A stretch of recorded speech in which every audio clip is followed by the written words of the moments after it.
Reaksi luar biasa netizen.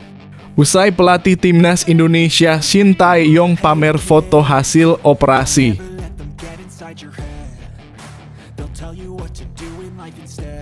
Breaking news penuh kecurigaan saat Pham Bung Kam mengejutkan Asia Tenggara. Kim Pen-gon tiba-tiba undur diri sebagai pelatih Malaysia.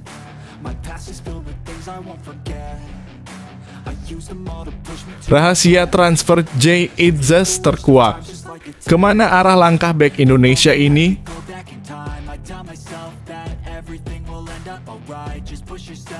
Rahasia aturan baru Piala Presiden 2024, mengapa timnas Indonesia wajib turun?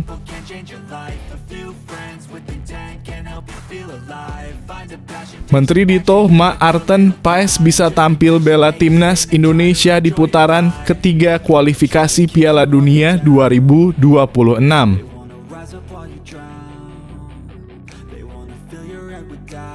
Optimis angkat piala, Coach Indra ingin ulang juara AFF U19 di Sidoarjo 2013 silam.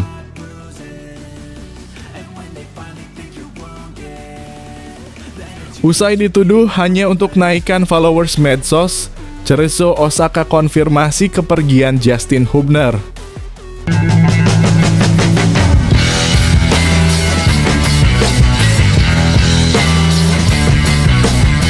Sebelum kita lanjut ke berita terlengkapnya, alangkah mulianya bagi kalian untuk tekan tombol like, dan yang belum subscribe, tolong subscribe channel ini.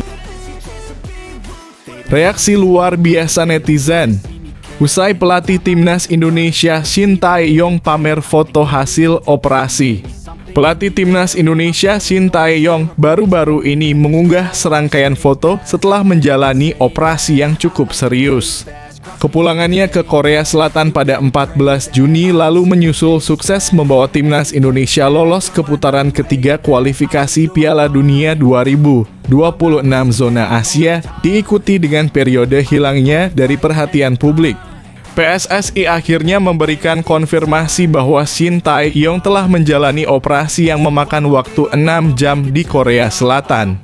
Dalam unggahannya, Shin Tae-yong memamerkan bekas operasi yang cukup mencolok di tubuhnya, termasuk bekas sayatan di bawah ketiak sebelah kiri dan selang medis yang dimasukkan di antara tulang rusuk. Meskipun pengalaman ini cukup mengkhawatirkan, Shin Tae-yong menyampaikan keyakinannya bahwa dia akan pulih sepenuhnya dan segera kembali dalam kondisi terbaiknya. Sudah lama sekali saya tidak menyapa kalian, ujar Shin Tae-yong menyampaikan rasa rindu dan harapannya untuk kembali beraktivitas normal setelah proses pemulihan. Reaksi dari netizen Indonesia pun beragam, ada yang menunjukkan empati mendalam terhadap kondisi pelatih tersebut, sementara yang lain mengungkapkan kekhawatiran dan doa-doa untuk kesembuhannya. Komunitas sepak bola tanah air juga turut berharap agar Shin Tae-yong segera pulih, mengingat tantangan besar yang menantinya dalam persiapan kualifikasi Piala Dunia 2026 zona Asia. Komentar dari netizen menegaskan bahwa kehadiran Shin sangat dinantikan untuk kembali memimpin timnas Indonesia dalam persiapan yang intensif menuju kompetisi internasional tersebut. Melalui unggahan foto-foto tersebut, Shin Tae-yong tidak hanya berbagi perjalanan pemulihannya, tetapi juga mengingatkan semua pihak untuk menjaga kesehatan mereka sendiri. Harapannya adalah agar semua supporter dan pencinta sepak bola di Indonesia bisa terus mendukung timnas Indonesia dalam setiap langkah perjalanannya, termasuk dalam momen yang penuh tantangan seperti ini. Kisah ini tidak hanya tentang perjalanan fisik Shin Tae-yong melalui proses pemulihan yang berat, tetapi juga tentang dukungan besar dari komunitas sepak bola Indonesia yang terus bersemangat dan berharap yang terbaik untuk sang pelatih. Semoga Shin Tae-yong segera pulih dan kembali dengan semangat baru untuk mengemban tugasnya dalam mewujudkan mimpi bersama timnas Indonesia di kancah internasional.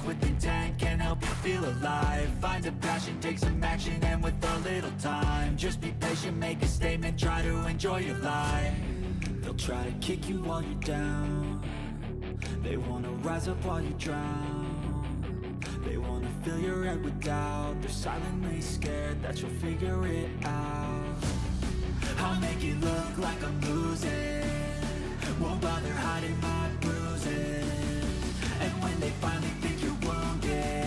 Breaking news penuh kecurigaan saat Pham Bungkam mengejutkan Asia Tenggara. Kim Pen-gon tiba-tiba undur diri sebagai pelatih Malaysia.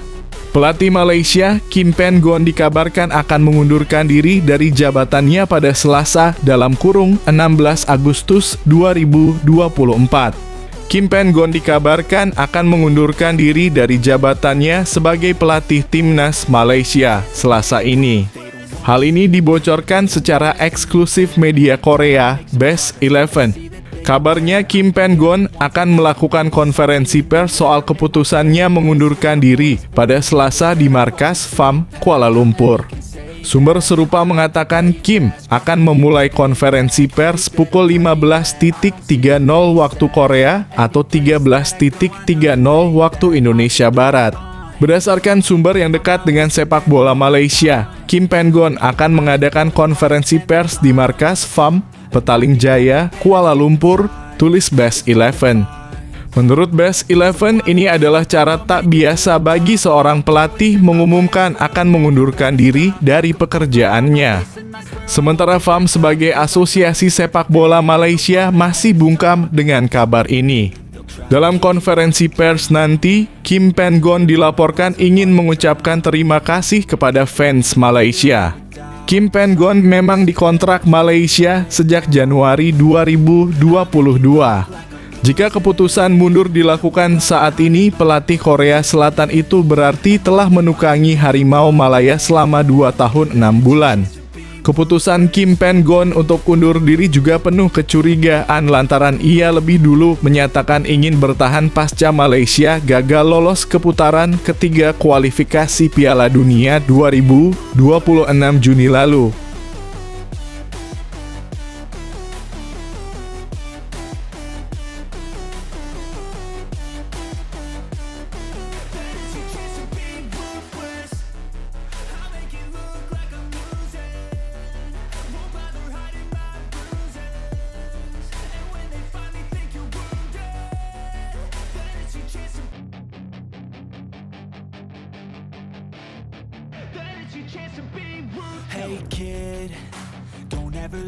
Rahasia transfer Jay Itzes terkuak.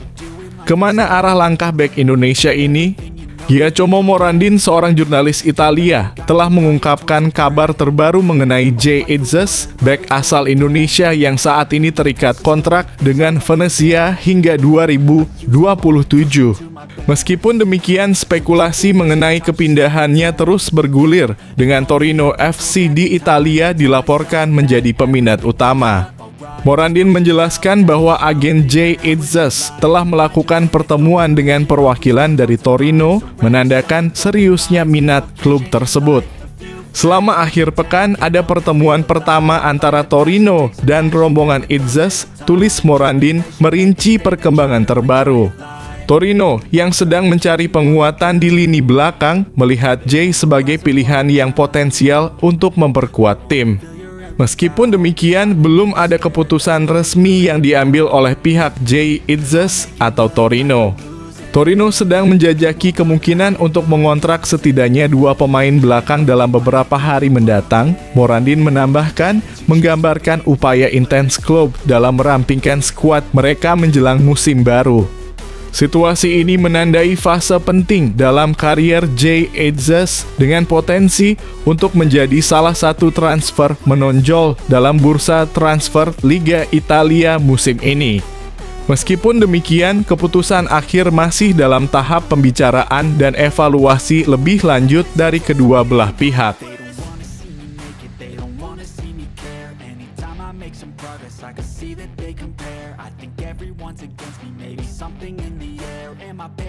I swear a void is forming and they're scared I walk a straight path, not many can say that. I like to play fast, cross me and there's payback. You better pray that I don't see your face at any place that I go. I know you hate that. I've been doing fine, I'm not wasting any more time. Rahasia aturan baru Piala Presiden 2024, mengapa timnas Indonesia wajib turun? Risa Adiwijaya, Ketua Panpel Piala Presiden 2024, telah mengonfirmasi bahwa para pemain yang tergabung dalam Timnas Indonesia harus turut serta dalam turnamen pramusim ini. Piala Presiden 2024 dijadwalkan berlangsung mulai 19 Juli 2024 dengan 8 tim peserta yang akan bersaing memperebutkan hadiah total 5 miliar rupiah. 8 klub ini dibagi menjadi 2 grup, yakni Grup A dan Grup B. Grup A terdiri dari Persib Bandung, Borneo FC, Persis Solo, dan PSM Makassar. Dengan pertandingan grup ini akan dilangsungkan di Stadion Sijalak Harupat, Bandung. Sementara itu Grup B diisi oleh Madura United, Bali United, Persija Jakarta, dan Arema FC yang akan bertanding di Stadion Kapten Iwayan Dipta Gianyar. Pertandingan semifinal dan final Piala Presiden 2024 kemudian akan berlangsung di Stadion Manahan, Solo. Panitia pelaksana telah menetapkan sejumlah regulasi yang harus diikuti oleh seluruh peserta turnamen. Risa Adiwijaya menegaskan bahwa implementasi aturan ini bertujuan untuk kebaikan sepak bola tanah air secara keseluruhan. Dengan harapan para pemain timnas dapat mengoptimalkan pengalaman dan keterampilan mereka dalam kompetisi ini. Hal ini juga diharapkan dapat memberikan dorongan positif bagi prestasi timnas Indonesia dalam kompetisi internasional di masa mendatang. Kewajiban memainkan pemain timnas Indonesia dalam Piala Presiden 2024 merupakan langkah strategis untuk memajukan sepak bola Indonesia secara holistik, serta memberikan kesempatan bagi pemain muda untuk mendapatkan pengalaman berharga dalam persaingan yang ketat di tingkat klub. Dengan demikian, turnamen ini tidak hanya menjadi ajang untuk meraih prestasi tetapi juga sebagai platform untuk mengembangkan bakat-bakat lokal dalam panggung nasional.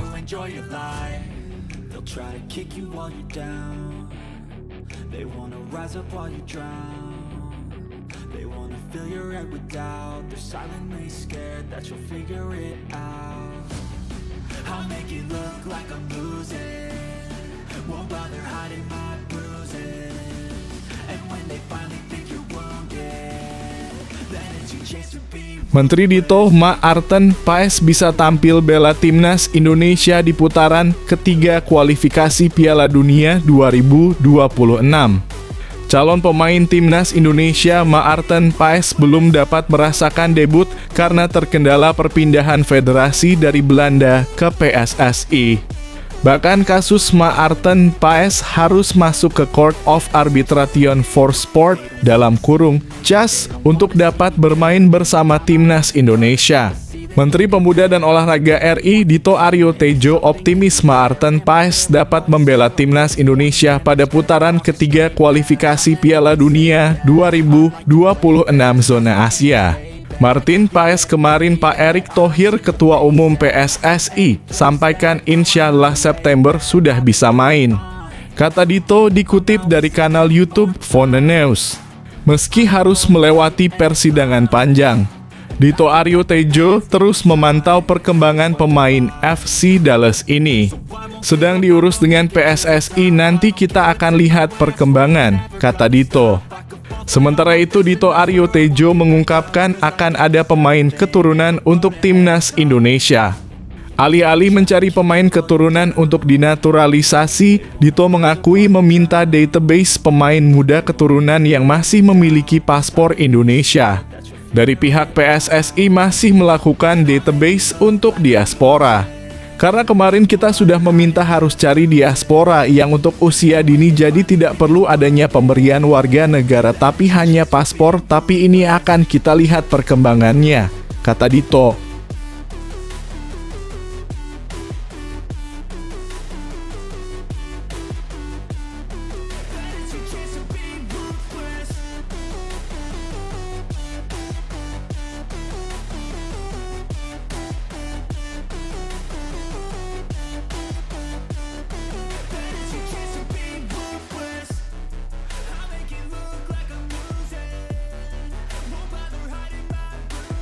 Optimis angkat piala, Coach Indra ingin ulang juara AFF U19 di Sidoarjo 2013 silam.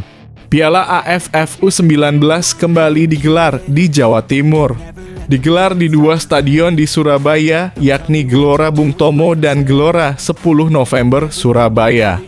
Kembali digelar di Jawa Timur, mengingatkan kembali kenangan Coach Indra Syafri saat tim asuhannya. Timnas U19 tahun 2013 menjuarai Piala AFF di Stadion Gelora Delta, usai menaklukkan Timnas Vietnam melalui adu penalti. Indra Syafri mengaku Jawa Timur menjadi sejarah baginya untuk membawa prestasi Timnas U19. Karena Indra Syafri optimis, pada turnamen AFF U19 tahun 2024, Coach Indra yakin anak asuhnya akan memberikan kebanggaan yang sama di tahun 2013 silam. Dengan menjadi juara AFF U19 tahun ini di Kota Pahlawan Surabaya. Ya pasti ini kan kesempatan yang ketiga kalinya ya saya pegang tim nasional U19. Tahun 2013 kita juara AFF. Setelah tahun 2018 Piala Asia kita masuk 8 besar. Selangkah lagi menuju Piala Dunia, dan tahun ini adalah kali ketiga. Saya berharap bisa memberikan lagi yang terbaik untuk sepak bola Indonesia, terang Indra Syafri, pelatih kepala Timnas U19. Optimisme Indra Syafri semakin besar dengan komposisi pemain yang ada saat ini. Menurutnya, skuad Garuda Muda kali ini sangat berbeda jauh dengan skuad Garuda Muda di tahun 2013, di mana peningkatan kualitas pemain jauh meningkat dibanding era sebelumnya. Yang jelas saya bisa pastikan, pemain-pemain yang sekarang jauh lebih berkualitas dari pemain 2013. Baik itu dari sisi tes yang kita lakukan mulai dari skill, kemampuan yang dimiliki pemain, dan kita harus bangga ada progres yang luar biasa dari pemain muda kita. Lanjutnya,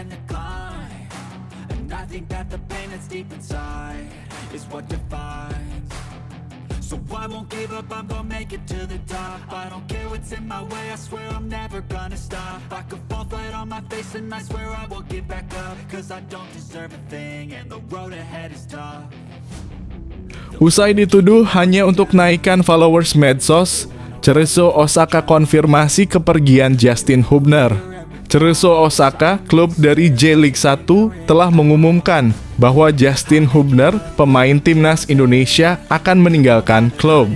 Justin Hubner bergabung dengan Cerezo Osaka dalam skema pinjaman selama 1 musim dari Wolverhampton Wanderers, namun kesulitan dalam mendapatkan waktu bermain membuatnya merasa tidak nyaman tinggal di Osaka.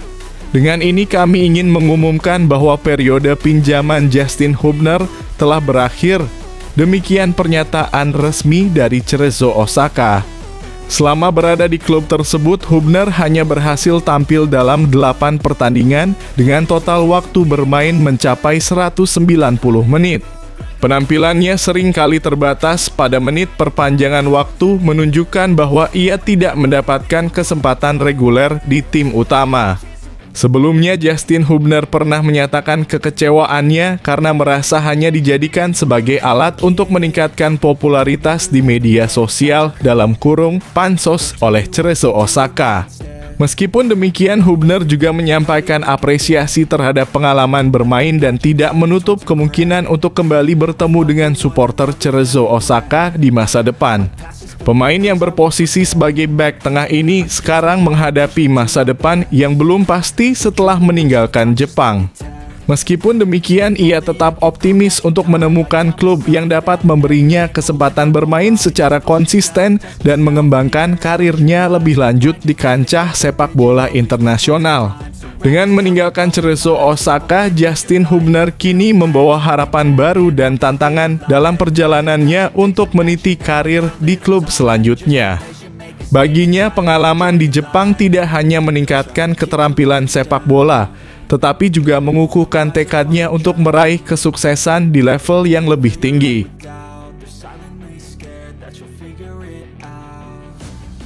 I'll make it look like I'm losing.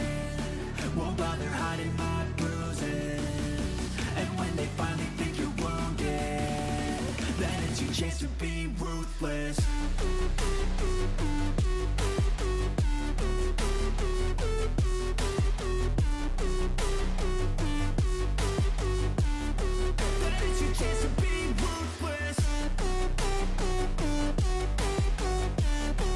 Tolong jangan ragukan PSSI, diam-diam langkah-langkah dahsyat ini bakal jadi kenyataan. Paling dekat Timnas Indonesia akan datangkan pemain ini. PSSI sedang merencanakan langkah-langkah besar untuk mempersiapkan Timnas Indonesia menghadapi babak ketiga kualifikasi Piala Dunia 2026 zona Asia yang menimbulkan kegelisahan di kalangan banyak orang. Grup C yang mereka tempati dijuluki sebagai grup neraka dengan lawan-lawan tangguh seperti Jepang, Arab Saudi, Australia, Bahrain, dan Cina. Antusiasme untuk melihat prestasi Timnas Indonesia mencatat sejarah baru dalam sepak bola nasional sangat tinggi. Warganet Indonesia pun mempertanyakan strategi apa yang akan diambil PSSI untuk mempersiapkan tim mereka menghadapi tantangan berat ini. Arya Sinulinga, seorang ex-co PSSI, mengungkapkan bahwa PSSI sedang mengatur strategi besar-besaran untuk skuad Garuda. Dalam podcastnya, Arya menenangkan para penggemar bahwa tim PSSI selalu berusaha keras dan efisien dalam setiap langkahnya di bawah kepemimpinan Erick Thohir. Pak Erick dan timnya selalu bergerak cepat dalam menyelesaikan hal-hal, ujarnya. Meskipun Arya mengonfirmasi bahwa PSSI sedang dalam diskusi dengan pemain keturunan potensial, ia enggan mengungkapkan identitas mereka. Kami tidak akan mengungkap siapa mereka sampai semuanya final, katanya. PSSI memang terbiasa bekerja dengan tenang tanpa mencari perhatian berlebihan, terutama dalam hal merekrut pemain dari diaspora. Arya juga menyampaikan permintaan maaf jika PSSI tidak berhasil membawa beberapa pemain diaspora yang diharapkan bergabung dengan Timnas Indonesia. Dia mengakui bahwa banyak dari mereka memiliki pertimbangan pribadi yang harus dipertimbangkan sebelum membuat keputusan bergabung dengan tim Merah Putih. Secara keseluruhan, PSSI sedang mempersiapkan langkah-langkah strategis untuk memastikan bahwa Timnas Indonesia siap menghadapi tantangan besar di kualifikasi Piala Dunia 2026. Dengan fokus pada efisiensi dan keterbukaan terbatas, mereka berharap dapat membawa prestasi gemilang untuk bangsa Indonesia di panggung internasional.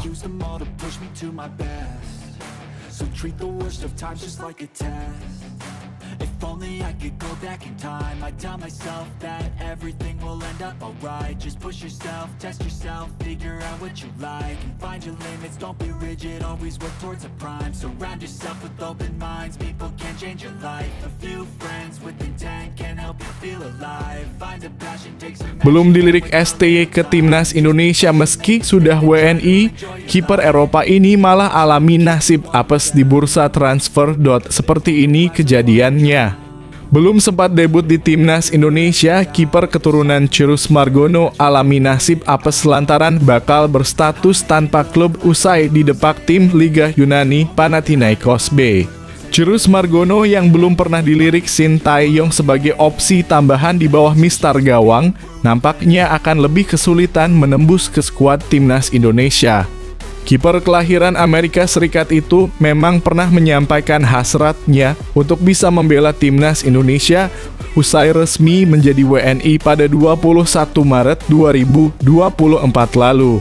Sebagai informasi, status WNI yang didapatkan Cyrus Margono bukan melalui jalur naturalisasi melainkan lewat surat keterangan keimigrasian (SKIM) karena sempat melepas paspor Indonesia. Dikutip dari Transfermarkt, Cyrus Margono ternyata sudah berstatus tanpa klub dan dilepas Panathinaikos B sejak 1 Juli 2024. Kiper bertinggi 1,91 meter itu berpisah dengan divisi kedua klub Yunani setelah berkarier selama 3 musim. Melihat situasi yang dialami, Cyrus Margono akan lebih menyulitkan dirinya bisa dipanggil ke skuad Timnas Indonesia asuhan Shin Tae-yong. Pasalnya, Shin Tae-yong saat ini sedang menunggu sosok kiper keturunan Belanda yang berkarier di Amerika Serikat, yakni Maarten Paes untuk diproyeksikan menjadi penjaga gawang utama timnas Indonesia. Maarten Paes kini tengah menunggu proses perpindahan federasi dirinya rampung sebelum membela timnas Indonesia karena terhalang regulasi FIFA. Timnas Indonesia juga masih memiliki Spiderman handal di bawah mistar gawang, yakni Hernando Ari dan Adi Satrio.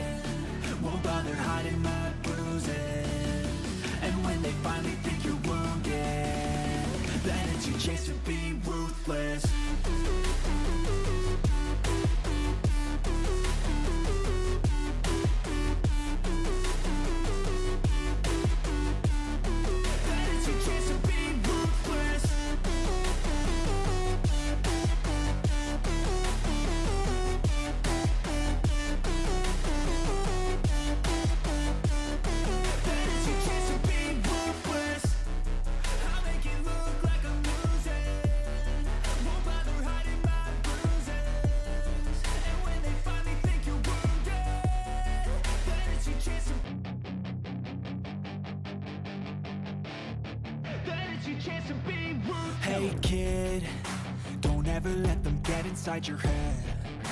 They'll tell you what to do in life instead of everything you know that you could get.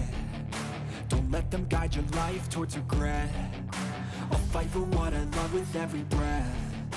My past is filled with things I won't forget. I use them all to push me to my best. So treat the worst of times just like a test. If only I could go back in time, I'd tell myself that everything will end up alright. Just push yourself, test yourself, figure out what you like, and find your limits, don't be rigid, always work towards a prime. Surround yourself with open minds, people can change your life. A few friends with intent can help you feel alive. Find a passion, take some action, and with a little time, just be patient, make a statement, try to enjoy your life. They'll try to kick you while you're down. They wanna rise up while you drown. They wanna fill your head with doubt. They're silently scared that you'll figure it out.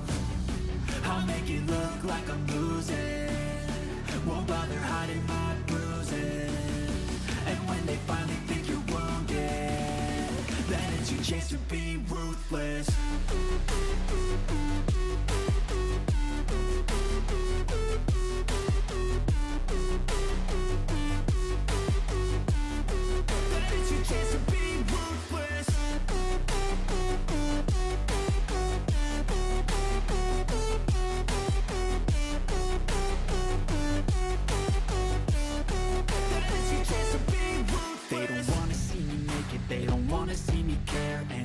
Make some progress, I can see that they compare. I think everyone's against me, maybe something in the air. Am I paranoid? I swear a void is forming and they're scared I walk a straight path. Not many can say that. I like to play fast, cross me and there's payback. You better pray that I don't see your face at any place that I go. I know you hate that. I've been doing fine, I'm not wasting any more time. I live for the fight and the climb. I think that the pain that's deep inside is what defines. So I won't give up. Rival timnas Indonesia soroti skuad Garuda yang dianugerahi banyak pemain keturunan, sindir efek masa penjajahan Belanda di masa lalu.